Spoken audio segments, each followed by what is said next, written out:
Hey, we're back on the Greg and Donny news show. We're still talking Kavanaugh. When we left off, I was being a dirty liberal, ripping up the Constitution. Oh, this is a crazy chair. What has he got me in now? Oh, and I'm Spartacus, still. So this is not going to work. This is not going to be a good permanent solution here. No, it's not. No, it's not. Okay, so we're good. All right. We're too low. He's kind of sitting way down. All right. This is the low video. So we're just going to we'll pretend we're like school kids at a desk. All right. So that's how we're going to do this one. So did that make sense though with the well? Is there anything more you want to say on the living document of the Constitution? Because that is a fundamental difference between liberals and conservatives in the country today. That conservatives see the Constitution as a contract.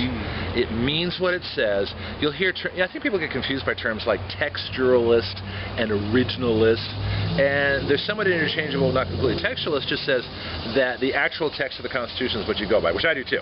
It's just like a contract, okay? When it says, Second Amendment says that the right of the people to own and carry firearms can't be touched, which is basically what keep and bear cannot be infringed means, that's what it means. It didn't need Heller to say that, didn't need any Supreme Court to say that. There's no such thing as a reasonable regulation on the Second Amendment. None of that stuff counts. That's all interpretations, and that's why interpretations are basically unconstitutional. That's my thing. So if you want to take a crack at defining the living Constitution... Well, it's like I think I've actually said this on the show before. The Bill of Rights, absolutely non-negotiable. I think we can definitely agree on that. Okay. But where my issue is like every time anything's proposed, this is generally an argument against universal health care. Okay. You always get that big Ron Paul revolution guy coming in out of nowhere. Well, where in the Constitution does it authorize the government to do that? Yeah. Well, it's been a while since we drafted the Constitution. A lot's changed since then. You know? Well, you're raising an interesting debate. In other words, Social Security, for example, is not in the Constitution. Right. The Department of Education cannot constitutionally exist. Neither can the EPA, neither can NASA. There's a bunch of agencies that cannot exist because the federal government, and I wouldn't mind amending to delegate certain powers. So the powers are delegated in Article 1, Section 8. And I wrote my article on constitutional budget specifically on those things. So I think some things are reasonable expansion of federal power. I think some things aren't. Department of Education is not. EPA is not. Okay, now and the FBI is not, because the FBI has caused more problems. Well, look what's going on now. They're spying on Trump. They're serving their country. But that's great. But when the next Democrat runs, and the FBI starts spying on them. See, you've got to treat this, you can't go with who's in power now. You can't go when it's like, if it's benefiting me, it's okay. You've got to look at the overall principle. And the overall this is why I look at Kavanaugh as a Republican, or well, I call myself, when you say constitutional extremist, like I talked about before. You have to be true to the overall principle. I don't want Kavanaugh on because I don't want any judge on who believes like he does. Even if he's going to vote for positions that are going to favor what I believe in, I still don't want him on because his principle is wrong. Because he believes that Supreme Court opinions are the most important thing, are the supreme law of the land, which is backwards. He's basically a judicial supremacist, if I can use that term, which I just made up. It's a good one. You like it? Yeah. But Greg and Donny original. So I don't want to, but that would include Kagan, it would include Sotomayor, it would include Breyer, it would include Ginsburg, it would also include Gorsuch, it would include Alito and Alito, and Roberts and all the other folks. So basically the whole Supreme Court are judicial supremacists.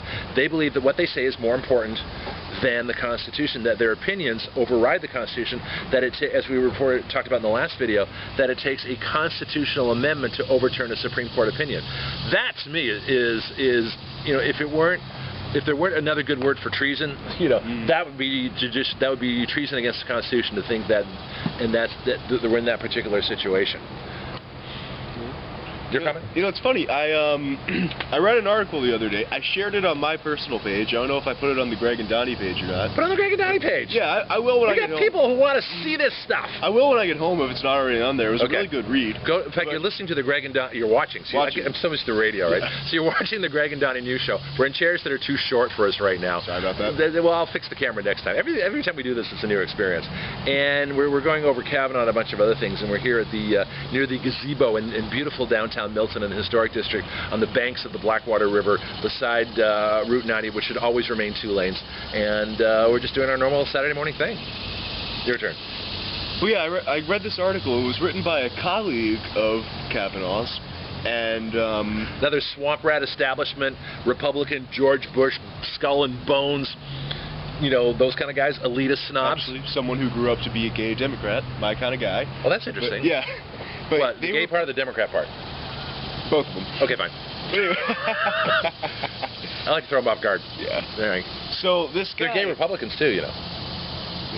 Contradictions, but no, it's not. Those log cabin Republicans. Why? No, that's all right. Wait a minute. I can't just let that go. Gay libertarians, I can understand. Why is it a contradiction to be a gay Republican? Can't gay people? Do gay people have to have one political point of view? Do you have to say, oh, you're gay, therefore you have to believe in this, and that's stupid. That's like saying you're black, you have to believe in this, and this. You know, or you're conservative, therefore you can't change opinions like I have on labor law and things like that. That's stupid. We're all individuals. See, there's a difference between liberal and conservative. So he groups people. Gay Democrats have to vote this way. And I'm saying you're an individual. I don't care whether you're a gay Republican, immigrant, lesbian, transfer from, you know, whatever. It doesn't matter. It doesn't matter to me. As long as you're an individual and you're a decent person, I don't care. Well, I could understand a libertarian. I just couldn't understand anyone from the LGBT community being in the same party as Mike Pence. Yeah, I'll tell you why. Those are the overwhelming values of the party. And I know why you can't understand that. Because you see everything in terms of groups. Okay, your whole upbringing as a Democrat has brought everything into a group. Okay, Obama made a speech yesterday. We're going to get into that too. You know, in fact, I have them on the Greg and Donny page and my own Action Radio Facebook page. I've got the 2 speeches, one on top of each other. Okay, so you can look at Obama's speech, you can look at Trump's speech, and compare them. They're night and day. I don't mean that because they're black and white people. I mean that because they're racist. Total oh yeah, right, racist. I can talk, and that's the thing. You know, you're not a racist when you can talk about this stuff, and don't even bat an eye. We just go right through it. Do you know what's really good about that? Mike Hill. State representative told me about that. He says, you know, it's okay to say black, you know, because I was doing the African American thing for a while. So thanks, Mike, appreciate it. You know, and so ever since then, it's like, yeah, you know, and it goes to the whole issue of white guilt, which we can talk about at some point too. But I don't feel that. I can just say these words and they just roll right off, and it doesn't, you know, affect me. You know, and there's a whole paranoid culture that I think the Democrats created actually that uses guilt in racial issues, and that's why they always accuse everybody of being a racist who disagrees with them. Incidentally, that's not happening with Andrew Gillum. We need to talk about that. You want to segue? Are we done with... Well, the article we've gotten distracted from. Just a quick thing. Let's go back to Donny's article. Yeah. Go ahead, So, I'm sorry. this guy, they were part of this group that was being groomed to grow up and essentially take over the American judicial system and significantly transform the country into a right-wing paradise that you'd probably enjoy. No, I bet you I wouldn't. Yeah. No, because I'm an individual rights person. I don't want right-wing establishment, you know, snobs, elitist snobs. I don't believe in Plato's Republic. I don't believe in that nonsense. There is no rule by the good or rule by the elite or rule by the people that know best. That's tyranny to me. Cheap shot of the episode. I always get one. But... You do? Yeah. Anyway. And I always bat it out of the park. Yeah. You are pretty good at that. Well, thank you. Yeah. But it's occupational hazard. This guy said that he does not think that Gorsuch, as he knew him, should be on the court because he thought this guy was so far to the right, there was no way he could ever be impartial about anything. Well, or there's no way he could ever go to his position. See, I feel exactly the same way about the liberal members of the court. All right, there's no way that they can be qualified because they can't possibly see the Constitution for what it is. They can only see it for how it's in the way of what they want to do. So this is a good example of 2 diametrically opposed views, and this is why the courts have such controversy. But the one thing that was raised yesterday that was kind of interesting in the hearings was that the Supreme Court shouldn't cause this much. You know who did that? Ben Sass. He's the senator from Nebraska. He was good. He was very good. Yeah. And he posted something. He says, look, the politics deserves to be in Congress. You know, we're the ones, speaking as Ben Sass. Ben Sass said that Congress is the place where the protest should be and where the argument should be and where the politics should be and where we should be screaming at each other like Donny and I do all the time. Civilly. Okay? I mean, you know, we can chat about this and then just hang out and just have fun, you know. But But the thing is, you know, the issues, we deal with the issues. We deal with the issues very intensely. Right. And that's the way it should be, but that should not be in the courts. The courts are there. They're the lowest of the power of three. You know, it's Article 1 is the Congress. That's the most powerful element of the government. Article 2 covers the executive, the second most powerful in the government. And the third, the last on the list, is the federal judiciary, which is Article 3. There's a reason that the articles are set up in that order. Okay, because they are the legislature, all legislative. You look at Article 1. I've got it right here. My Heritage Foundation Constitution. All right, Article 1 says specifically that all legislative power. Oh, I just happened to turn to the right page. Oh, thank you. Divine Providence has brought me here. It says Article 1, all legislative powers herein granted shall be vested in a Congress of the United States, which shall consist of a Senate and a House of Representatives. Okay, well, if all, and I've said this before, if all legislative power is in the Congress, how much legislative power is in the Supreme Court? None! None, absolutely none. Okay, so anytime the Supreme Court makes a policy that becomes law, like Roe v. Wade, that's unconstitutional, because they have no legislative power. So, to extend what we were talking about in the previous, this is why you have to listen to all our videos. Yes, you do. Watch all our videos. Occupational hazard. Correct me when I say that, okay? I keep doing that. Anyway, that, not to lost my train of thought. All right. So, but the point is that when Kavanaugh said that it takes, and he actually didn't say it, he just kind of reluctantly agreed to it, knowing that he'd been caught by Senator Lindsey Graham. When Lindsey Graham said that, you know, if you believe the way you do, that only a constitutional amendment can overturn an opinion of the Supreme Court in a what they called a constitutional ruling. And my contention is the Supreme Court can't make constitutional rulings. Okay. In fact, we ought to discuss who can. We should. We're going to save that for another time. I want to talk about jury nullification and that whole history.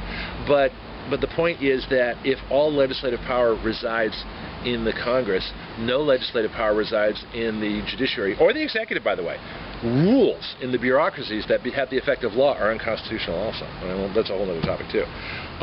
But that's what supersedes what he says. That's what makes what Kavanaugh believes wrong, and that's why he's unfit to serve on the Supreme Court, because he believes just the opposite, that Supreme Court opinions are supreme to the Constitution rather than the Constitution being supreme to the Supreme Court opinions, and that the powers of the legislative are 100%, because it says right here, if I can see, what's that word?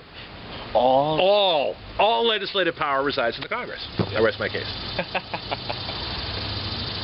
Well, we've that's the way it is. We've about done this one to death, haven't we? We have. We have. We've got time to move on to another topic here before the sun gets us.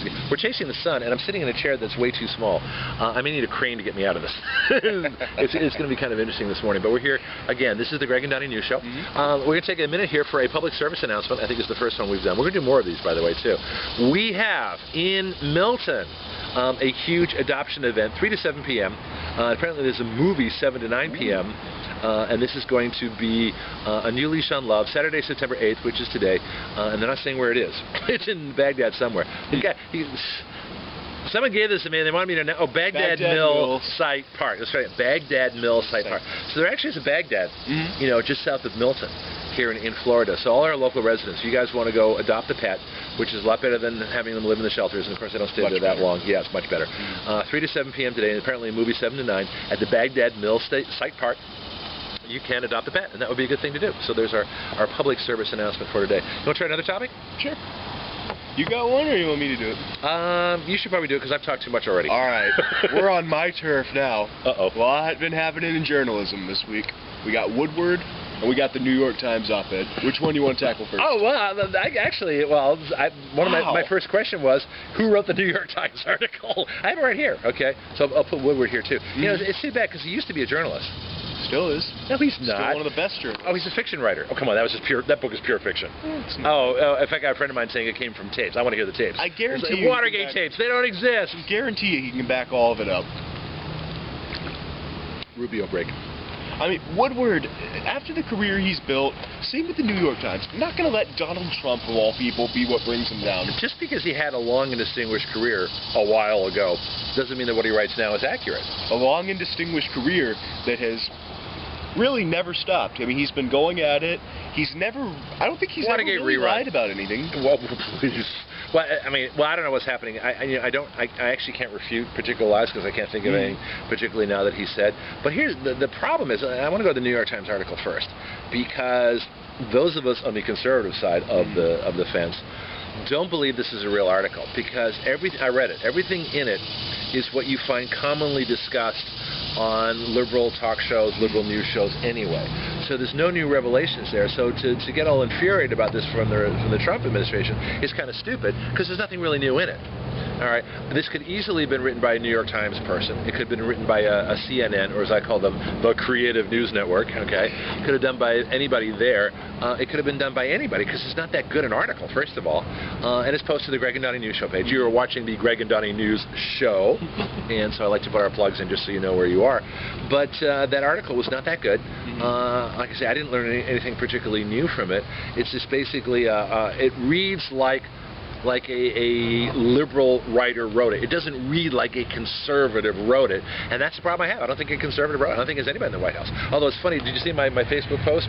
Hashtag not me too. So I had a little fun with that. That wasn't me. I didn't do it, because all the people are, let's say they all have this guilty conscience. Well, if you know it's not you, you don't have to say it's not you. You know, if anybody asks you, was it you? Of course not. Okay, fine. But let me ask you, do you think the Times would risk everything? Because this isn't just... Well, they're in such bad shape economically. I think they'd... Yes, I do, actually. Exactly. I think they'd risk anything to get their business back. This could destroy them. I mean, it's not just slightly twisting the truth on something, like, which shouldn't be done either. But it's not just taking something that happens and twisted the truth, as the media often does. Yeah. This is something... I mean, about 3 people in the world would know who this is. The supposed source, the reporter, and the editor. Those 2 would have to verify it. And they're not talking. Well, as they shouldn't. But if anything were to come out that they had done anything wrong in that process, that's it for the Times. Everyone there could be out of a job. See, everyone would lose confidence in them. Everyone would cancel their subscriptions. I just don't know if they'd risk it. Are you going to trust the Times in the future for stories that they put, especially if they're unnamed sources? Unless proven otherwise, I like to think so. Okay. So in other words, it's true what they print unless it's proven to be wrong. Shouldn't it be in journalism that what they do should be proved? Shouldn't they prove that they're correct in the article? And one of the ways you prove you're correct is by identifying your source, is by citing sources if they are, you know, like an online source or a quote or something like that, or anything that you've done. The way that newspapers have always established credibility is they've cited sources and sources of information, whether they are books, the Constitution, legal opinions, historical facts, research, first-hand accounts, eyewitness reports, things like that. They've always substantiated their reports, and there's nothing in this that substantiates it at all. And again, it reads like a liberal wrote it. This is why I'm so... Didn't identify Deep Throat till the day he died. Who was that? Do you Mark remember? Felt. Yeah, Deep Throat, which is rather interesting. Do you know where that comes from? From the original movie. You know, I mean, it's big. People have been saying Deep Throat for years. I had no idea what they were talking about, right? So this porno flick with Linda Lovelace comes out back, I think it was in the early 70s. Yeah, right? like right before they found everything. It was like one of the most pornographic films that every 12-year-old in the world saw it, okay? I did. All right? Because why not? Because this is before the internet, so I don't know how we saw it. But there's somebody, yeah, it's like the worst. I don't know why that got so popular. It just became this big cult film. It's like the Attack of the Killer Tomatoes is the cult horror film. Okay, this became the cult porno film, and it was called Deep Throat. And I'm not going to explain it to you. If you don't know, I'm not going to be the one to tell you. Okay, kids, watch this show. Self-explanatory. So you're going to have to go to a reliable source of information, or maybe a not so reliable source of information. You have to go to an unnamed source. Okay, and I'm not going to tell you, but it's just this huge joke that Deep Throat was the source of information. That's what they called him, the code name that they gave this person who was giving Woodward and Bernstein all the information. Do you know what I find really funny too? Just a different observation, that ever since Trump got to office, all the President's Men, the movie with what's his name? I can't think of the... Dustin Hoffman. Dustin Hoffman and the other guy. You know the guy I'm talking about. I know the guy. Butch Cassidy and the Sundance Kid. You know, Paul Newman, Robert Redford. So Dustin Hoffman and Robert Redford started one of the best movies ever made on politics. Movie. It really is. It's a great movie. But the funny thing was, you never saw it. You never saw it before Trump got elected. Okay. So ever since Trump's elected, you can probably catch it once a week somewhere on your cable channel, All the President's Men, because it's about presidential corruption, which is what the media is pushing. I got a question for you that's totally off the wall. All right. All right. Sure. Have you noticed and this is a generational thing. Films like The Hunger Games and Divergent, and in my my past, Blade Runner, things like that. There are all these films, and we can go back to Spartacus. Okay, you always have films of the individual fighting the oppressive government. Yet and Hollywood makes all these films. You take a look at all the time, and people are always striving for freedom, and everybody goes, "Yay, freedom! Yay, this is a great thing!" All right. But the minute it comes to Hollywood, all they want are the socialist policies of the government. They make movies about independent people freeing themselves from tyrannical governments, but they support more and more socialist government. Do you find that a contradiction? Not really, but at the same time, I did grow up with a lot of this, so I'm a bit. Well, that's why I mentioned those. But I mean, there are films for every generation. Right. There's always films of Rocky. I mean, but maybe that's not a good example. I mean, even the old ones I grew up watching, so I'm a bit biased. But look at any film where an individual took on the government. Right. Any oppressive government. And they're huge blockbusters. They're very popular. People love to see that happen. But it just strikes me as ironic that the place where those movies are made, and they're good films, they're inspiring messages, but the places where those movies are made are the very places that are supporting the big government, that are giving money to the candidates that want the biggest government, the most oppressive, the least granting of liberty, which they can't do anyway because we're already born with those rights. We've established that. I just find that interesting. I don't know if you've ever thought about it. Yeah. You can sort of mull that over this week. I give Donny challenges, and so then he waits all week to deliver a line. It's like, I always know which line it is, all right? Because he's having some big stupid grin comes over his face when he says it, So are you getting the sunshine yet? I am. Do we have to move again? I think I'll be okay for the time being. Okay, because we can shut this one off and move back. You know what? Where we just were is now fine. Sun's moving fast. Yeah. Anyway, so I think we've covered this. Who do you think is the source, though? If there is a source, I honestly don't think it's anybody in the Republican administration.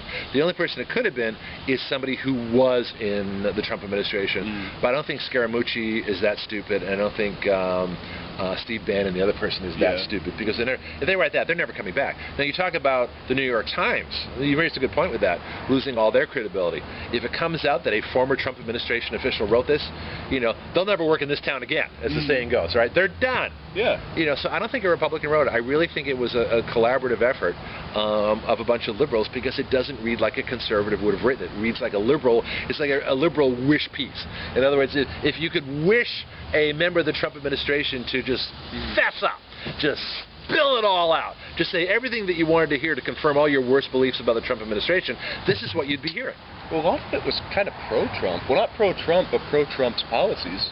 What this person seemed like they wanted was his policies without what they viewed as his instability. Okay. And the dangerous aspects they viewed of him being president. Like, it almost sounded like whoever this is wanted to stage a coup and have the Trump presidency without Trump. That's an interesting thought. Do you think it was one of the generals? No, I don't. I don't think it's anybody in this administration.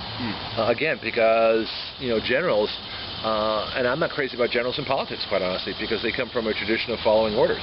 They come from a tradition where they can't have political views, so that I wonder how much of a political viewpoint has been established within them. That's the same reason, and we'll get back to it's like the Christosef-Matt Gaetz election. As much as I admire Christosef for being a veteran, for his service, he did some incredible things. The guy's a combat pilot. He's a decorated combat pilot. That doesn't qualify you for Congress. Being a general doesn't qualify you to work in an administration.